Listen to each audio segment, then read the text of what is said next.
안녕하세요. 정보보호용 수강생분들. 일주일간 잘 지내셨나요? 지난 강의 어떠셨는지 너무 궁금합니다. 온라인 강의다 보니까 음, 현장감도 없을 거고 불편한 점도 많으셨을 텐데 들을만 하셨는지 모르겠네요. 이번 시간에는 지난 시간 공지드렸다시피 보안에 대해서 간략한 인트로로 시작하도록 하겠습니다.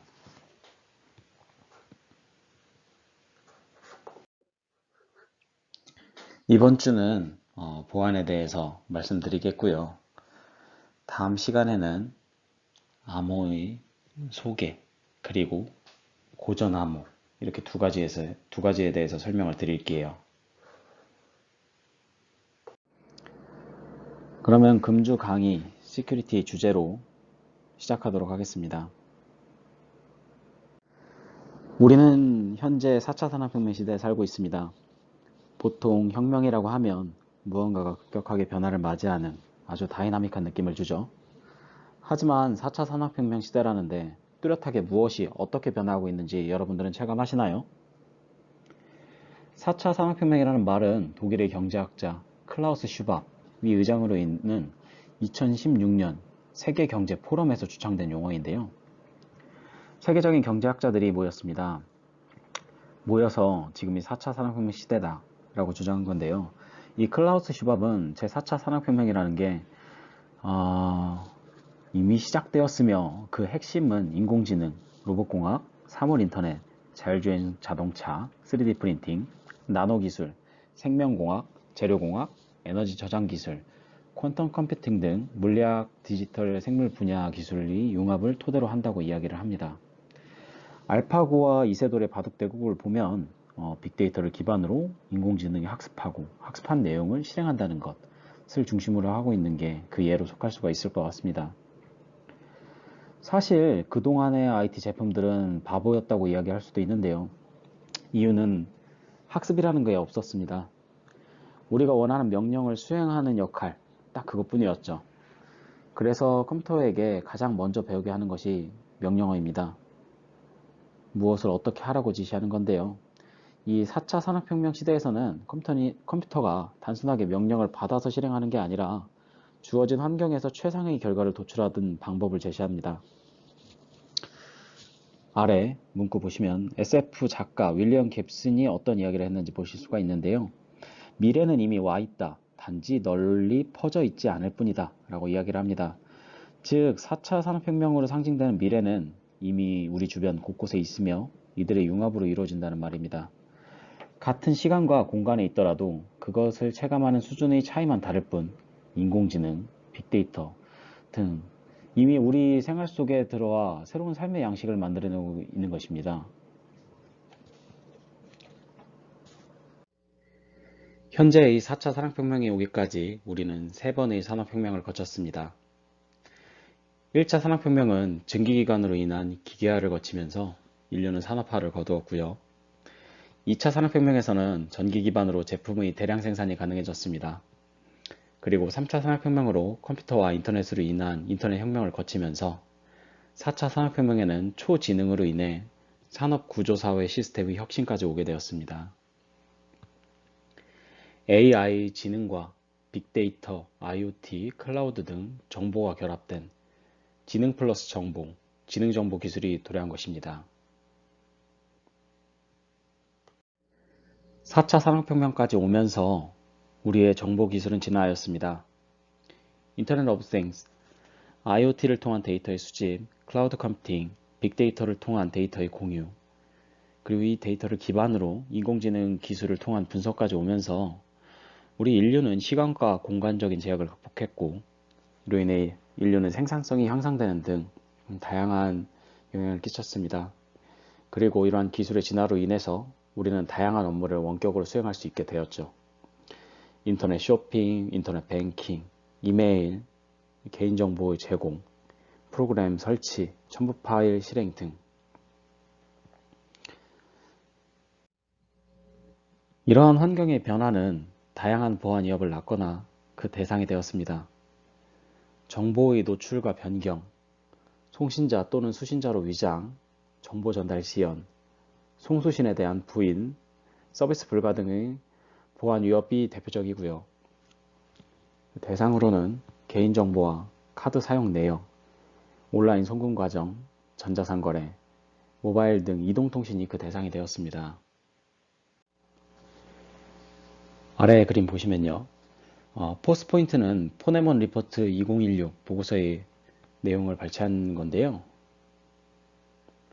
해킹을 당하는 사용자는 소셜 엔지니어링 기법에 의해 당하거나 뇌물수수 혹은 협박을 받는 등 여러 방법으로 해킹을 당했습니다. 해킹을 당한 사람으로 인한 보안 사고는 9.7%에 불과했지만 사고 한 건당 49만 3천 달러, 하나로 약 5억 4천만 원의 비용이 들었다고 합니다. 의도적인 내부자에 의한 사고는 매우 높은 수준의 위험을 가지고 있었는데요. 이들은 비정상적인 행위를 통해서 사고를 일으키는데 권한을 남용하거나 특권을 이용하거나 해당 방법을 이용해서 이들에 의한 사고는 총 21.8%를 차지했습니다. 사고 한 건당 77만 6천 달러의 비용을 발생시켰다고 해요. 내부자의 우발적인 사고는 잘못된 업무 프로세스나 무의식적인 위험, 훈련 부족 등으로 인해 발생하며 전체 사고의 64.9%를 차지한다고 합니다. 이들이 발생시키는 피해는 사고 한 건당 20만 7천 달러, 약 2억 3천만 원의 비용을 발생시켰다고 합니다. 이러한 환경상 우리는 정보사회를 살아가면서 우리 주변에 내재되어 있는 혹은 발생 가능한 보안 위협에 대처해야 하는 상황입니다. 그렇다면 우리가 일상에서 정보보호에 신경 써야 한다는 이야기를 많이 듣곤 하는데요. 과연 정보보호란 무엇일까요? 정보라는 건 아래 그림에서 같이 수집과 검색, 송수신, 저장, 가공을 거치게 됩니다. 정보보호란 이런 과정 중에 정보가 우발적, 의도적으로 훼손되거나 변조 또는 유출되는 사고 등을 방지하기 위한 수단이나 행위를 말합니다. 관리적, 기술적인 수단들이 있겠죠. 많은 분들께서 정보 보안과 정보 보호 이 두 가지 의미에 대해서 많이 혼용하고 계실 겁니다. 정보 보안이란 정보를 보호하는 일련의 활동을 이야기를 합니다. 해당 정보는 개인정보가 그에 속하겠죠. 정보 보호란 비인가 접근을 통한 정보의 손상이나 변형 등의 행위로부터 정보를 보호하고 추가적으로 기밀성, 무결성, 가용성 등의 기능을 제공하는 것을 이야기합니다. 정보 보호란 이 정보의 활용과 정보의 통제 사이의 균형감을 가지면서 보안 기능을 제공해야 합니다. 아래 그림 시소 보이시죠? 왼쪽의 가용성, 오른쪽의 안전성이 있습니다. 이 시소와 같이 정보의 활용은, 즉 정보의 활용은 가용성, 통제는 안전성, 이 두 가지 사이의 균형감을 유지해야 된다는 것입니다. 사용자의 요구와 보안 관리자의 전문성 사이에서 타협점을 찾는 것이라고 보시면 될 것 같습니다. 그렇다면 정보 보호라는 범위에서 과연 보호해야 할 대상은 무엇이 있을까요? 대상으로는 하드웨어, 소프트웨어, 데이터, 인적 요소, 문서, 네트워크 등 다양하게 있습니다. 하드웨어나 소프트웨어 등은 기술적인 취약점을 이용해서 위협이 발생되는데요. 그렇다면 인적 요소에는 어떻게 위협이 발생될까요? 여러분들 소셜 엔지니어링이라고 들어보셨을 겁니다. 사람의 심리적인 취약점을 활용해서 정보를 취득하거나 컴퓨터 접근 권한을 얻거나 정보 제공을 통해서 재정적인 이득을 위하는 그러한 공격을 이야기를 합니다. 아래 정보보호 대상의 유형과 그 내용에 대해서 자세하게 설명이 되어 있습니다. 한번 훑고 넘어가시면 좋을 것 같아요.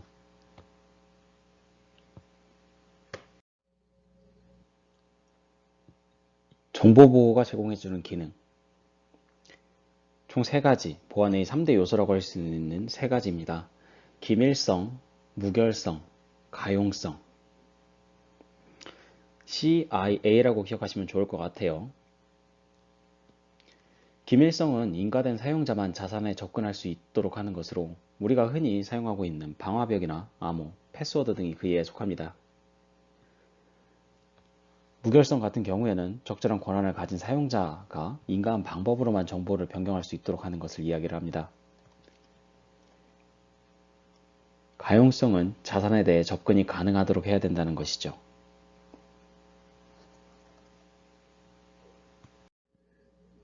정보보호의 3요소 이외에도 다양한 보안 서비스가 있습니다. 기밀성, 무결성, 인증, 부인 방지, 가용성, 접근 제어가 있는데요. 이들에 대한 보안성을 제공할 수 있는 다양한 방법이 있겠습니다. 먼저 암호화를 통한 기밀성 제공이 가능합니다. 데이터의 불법 노출을 방지하는 방법으로서 암호코와 키가 같은 관용암호, 암호코와 키가 다른 공개키 암호가 그 대표적인 방법입니다. 다음으로 무결성을 보장하기 위해서는 해시함수 또는 메시지 인증 코드를 이용합니다. 최신 기술 블록체인은 이 해시함수가 요소 기술로 쓰인 기술로서 이 블록체인 풀에 정보를 보관 그리고 공개하여 무결성을 보장할 수 있도록 합니다. 다음 인증, 패스워드 OTP, 원타임 패스워드죠. 생체 정보 기반 인증, 그리고 인증서를 이용한 사용자의 인증 서비스가 있겠고요. 그리고 전자서명을 통한 메시지 내용 및 송수신 부인 방지를 제공할 수 있겠죠. 디도스 등의 가용성 보안 위협과 비인가자의 접근 제어 경우에는 시스템 혹은 네트워크 보안을 통해서 보안성을 만족시킬 수가 있습니다.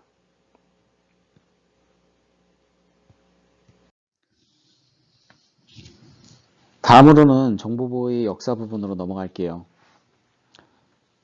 정보보호 역사. 역사를 크게 고전과 근대 그리고 현대로 분류를 했을 때 정보보호에 대한 역사는 1940년대 말부터 즉 현대 내에서 설명할 수가 있습니다. 1950년대 이전 1918년에 에니그마라는 암호 장치가 개발되었습니다. 폴란드의 암호 보안 전문가들이 개발했고요. 이 에니그마는 2차 세계대전 때 독일군이 군사통신 보안용으로 사용하면서 유명세를 떨쳤습니다. 막강한 암호라고 유명해졌었죠. 이와 관련된 영화가 2015년에 개봉했었습니다. 최근 인공지능과 관련해서 튜링 이론으로 많은 분들이 아실 건데요. 그 베네딕트 컴퍼비치가 실존 인물 앨런 튜링을 연기했습니다. 앨런 튜링을 연기해서 나치 독일의 암흑이 에니그마를 해독하는 과정을 그린 실화 기반의 영화입니다.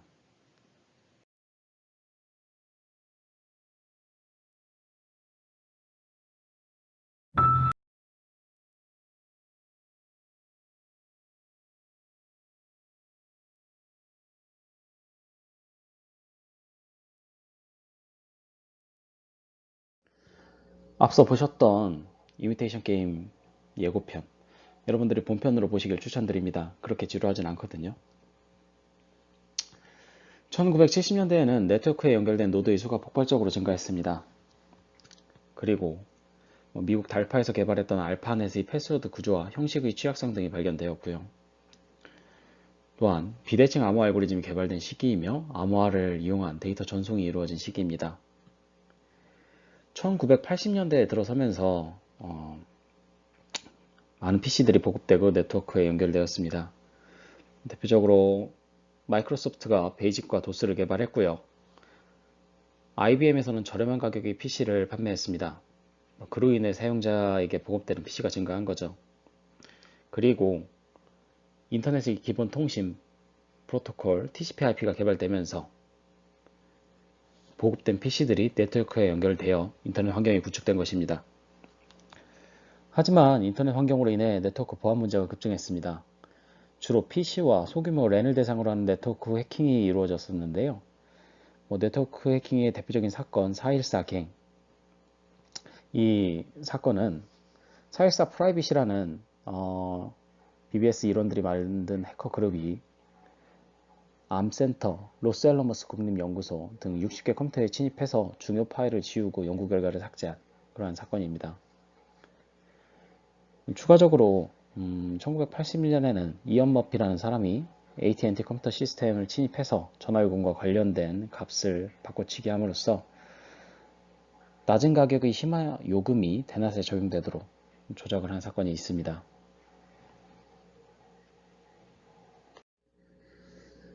네트워크 해킹이 주로 이루어지면서 이 해킹이라는 개념이 1980년도에 자리 잡게 되었고 이 해킹의 문화 또한 등장했습니다.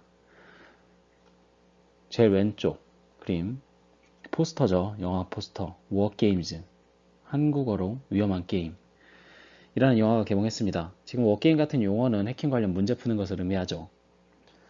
그 다음 뉴 로맨서라는 책자 보이시죠? 이 작가는 제일 서두에 4차 산업혁명에 관해서 말씀드렸던 SF 작가 윌리엄 깁스입니다. 이 윌리엄 깁스의 소설 뉴 로맨서에서는 사이버스페이스라는 용어가 최초로 사용되었고요. 인공지능이나 가상세계, 유전자 공학 등 근래에 사용되는 다양한 개념들이 등장되었습니다. 오른쪽의 해커 두 사람 들어보신 분들도 있으실 거예요. 케빈 미트닉과 로버트 모리스.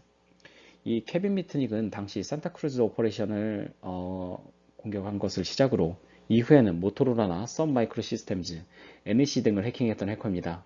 현재는 보안 컨설턴트로 활동하고 있습니다. 아래 로버트 모리스는 22살인 나이에 정부나 대학의 시스템을 마비시켰던 해커입니다. 대략 6천여 개의 시스템이라고 해요. 1990년대에는 월드와이드 웹 이 개념이 등장합니다. 그로 인해서 인터넷이 확산되었고요. 하지만 물리적인 보안들이 주류였기 때문에 정보부 분야에서는 산업화 표준이 부족했습니다. 그리고 이어서 1993년도엔 데프콘 행사가 생겼습니다. 현재는 해커들이 문화공간 그리고 대회로 자리 잡았는데요. 초기에는 플래티넘 넷이라는 동호회 회원 송별회로서 시작을 했어요. 각 분야의 해커들을 초대한 파티로서 시작되었는데 벌써 작년 데프콘 27, 즉 27번째 행사가 열렸었습니다. 2000년대에 들어서 대표 키워드는 전자상거래라고 이야기할 수 있겠습니다. 금융거래 방식이 인터넷을 통해 이루어졌고요. 그로 인해 금융거래 보안 문제가 발생했습니다. 클릭수를 자동 증가하는 방법으로 국내 대형 포털 사이트의 정보 검색 순위를 조작한 대형 업체도 있었고요. 공인인증서 유출을 통해서 시중은행 불법 인출 사건도 발생했었고요. 시티은행의 경우에는 이 해킹 사건으로 인해서 금전 이득을 목적으로 하는 사건도 발생했었습니다. 이뿐만 아니라 다양한 공격 방법과 방어 방법이 연구되었습니다. 대표적인 공격으로는 디도스가 있겠습니다. 다수의 좀비 PC를 이용해서 시스템에 대량의 트래픽을 보내고 리소스를 고갈시키는 공격. 이로써 첫 등장은 2000년이었습니다. 인터넷에서 가장 활발히 사용되던 몇 개의 사이트에 디도스 공격을 수행했었는데요. 야후, CNN, 아마존 등이 타격을 입었습니다. 해당 사이트들은 ICMP 패킷을 이용한 스머프 공격으로 몇 시간 동안 마비되는 사고가 있었죠. 그리고 디도스뿐만 아니라 웜과 바이러스 또한 증가했었습니다. 대표적인 게 러브버그 바이러스입니다. 러브레터 내용으로 이메일을 발신하게 되는데요. 이 이메일 내에 바이러스를 첨부해서 경제적 손실은 87억 5천만 달러를 야기했다고 합니다. 마이크로소프트의 MS SQL 2000 서버를 대상으로 하는 슬래머 웜도 있었습니다.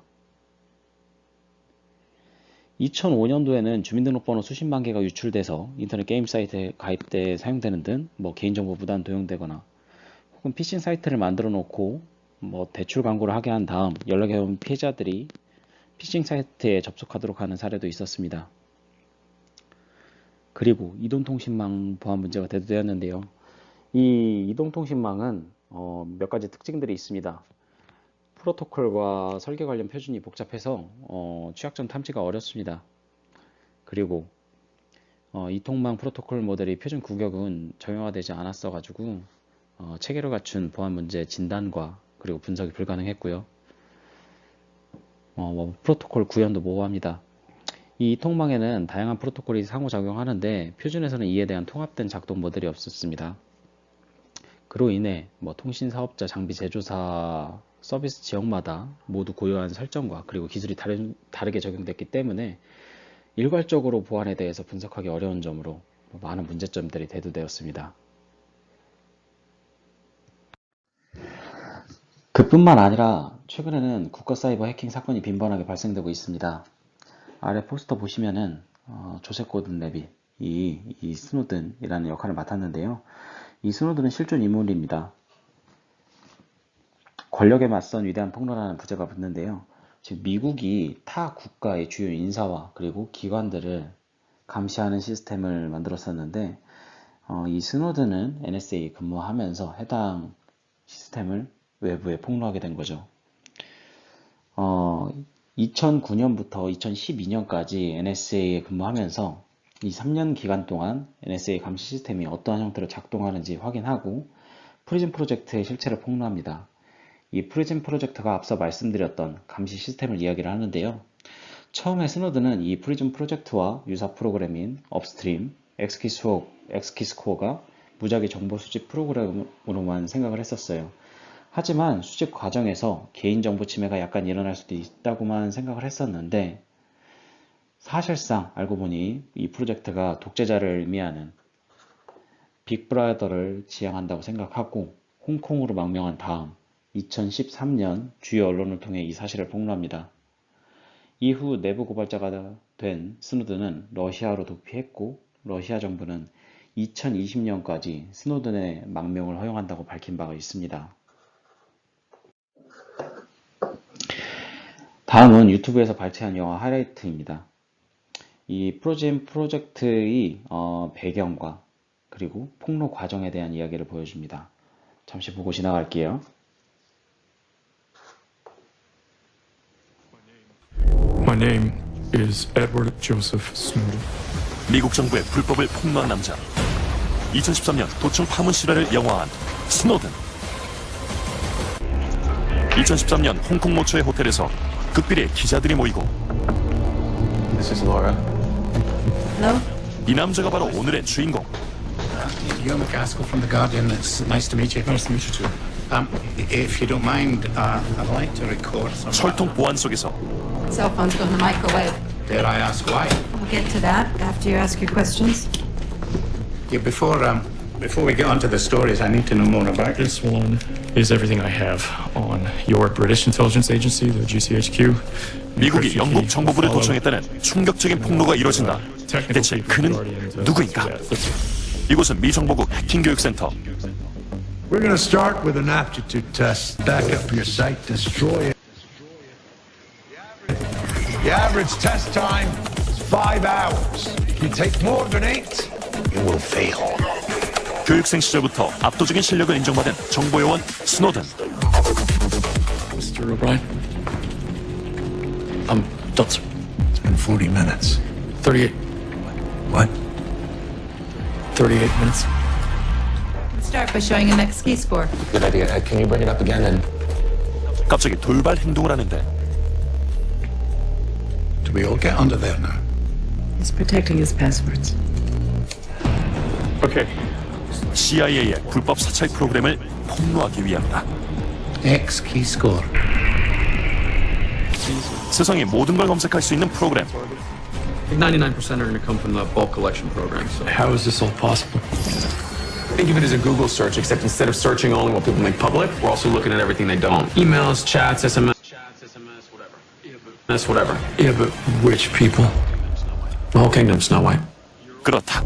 You're also being ordered to follow most world leaders and heads of industry.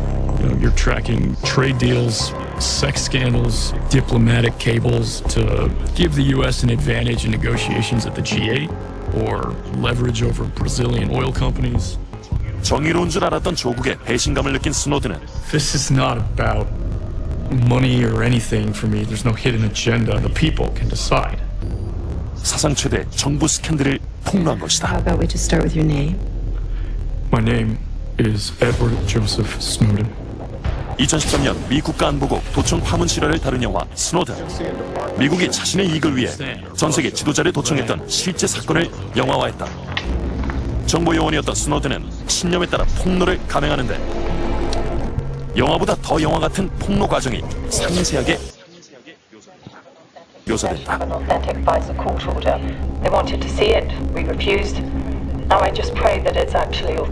government knows that we have these documents now. The CIA could barge through this door any minute and you want more time.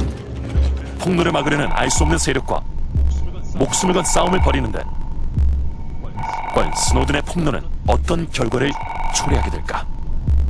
영화 스노든에서 만나보자.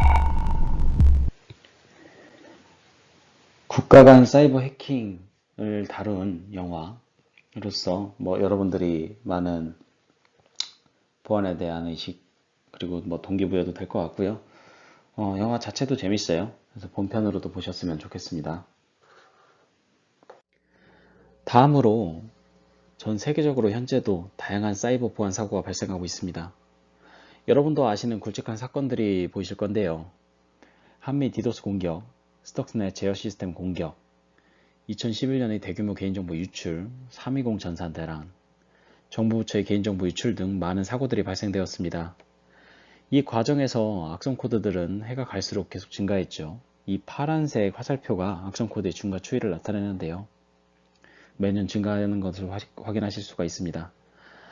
이뿐만 아니라 다양한 공격들이 생겨났었는데요. 그 대표적인 거 하나만 말씀드리자면은 악성 코드를 통해서 사용자의 데이터를 암호화하고 복구하기 위해서는 금액 지불을 요구하는 랜섬웨어가 있었죠. 2017년에 발생했던 워너크라이가 대표적입니다. 전 세계 99개국 컴퓨터 12만 대 이상을 감염시킬 정도로 파급력이 아주 컸었습니다.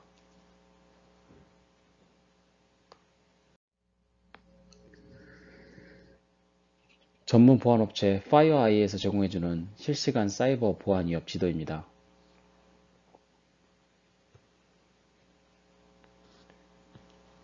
보시는 바와 같이 트래픽 발생지와 공격지를 가시화해서 보여주고 있습니다. 지금 이 순간에도 다양한 공격 트래픽이 발생하고 있는 것을 보실 수가 있죠. 방금 보시는 이 주황색 글씨의 도착지는 한국이었죠. APT 공격.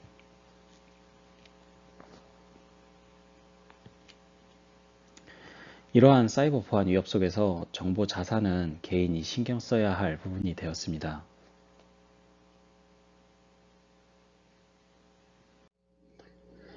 이번 강의는 여기까지였습니다. 본 시간에는 정보 보호에 대해서 살펴봤었습니다. 모두가 신경 써야 할 부분, 보안이라는 주제로서 30분여 말씀을 드렸고요. 다음 시간에는 이 정보보호의 근간이 되는 암호에 대한 인트로와 함께 고전 암호에 대한 강의로 찾아뵙도록 하겠습니다. 다음 시간에 뵙도록 하겠습니다. 감사합니다.